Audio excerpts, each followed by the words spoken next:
તો ફાઇનલી અમને રિસેપ્શન ઉપરથી 406નો રૂમ મળી ગયેલો છે, એટલે હવે અમે જઈએ છીએ 4th ફ્લોર ઉપર અને તમને રૂમ કેવો છે એ હું જલ્દી બતાવી દઉં છું. 4th ફ્લોર ઉપર આવી ગયા છીએ, હવે રૂમ શોધીએ છીએ. આ છે 410, 402. આપણે જવાનું છે 406માં ને? ચાલો 406. રીઝા ક્યાં છે 406? ઓકે.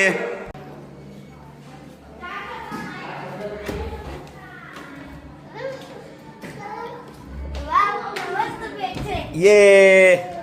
તો ગાઈઝ આ અમારું બેડરૂમ છે, એસી સાથે જોરદાર બેડ આપેલો છે, ડ્રેસિંગ ટેબલ છે, ચેર આપેલી છે અને અહીંયા અમારું લગેજ રહેશે, કપડાં રહેશે. અહીંયા જો તમે કંઈ કિંમતી વસ્તુ લઈને આવો છો તો તમને લોકર પણ પ્રોવાઈડ કરવામાં આવે છે. સાથે અહીંયા ગરમ પાણીની વ્યવસ્થા પણ કરેલી છે અને તમારે ચા કોફી જે પણ પીવું હોય ઇન્સ્ટન્ટ બની જશે. 2 બોટલ છે, ટીવી પણ આપેલું છે. અને હવે હું તમને બતાવીશ વોશરૂમ. આ વોશરૂમ છે, વાવ. અહીંયા કાચ આપેલો છે. How the experience of the Namoka resort. રીઝા આ કંઈક બહારનો વ્યૂ છે, જબરદસ્ત વ્યૂ આવે છે બહારથી. આ છું હું. તમને જો આ માહિતી ગમી હોય તો મારા પેજને ફોલો કરો, આ રીલને સેવ કરો, શેર કરો અને દિલથી કહેતા રહો આઈ લવ સુરેન્દ્રનગર.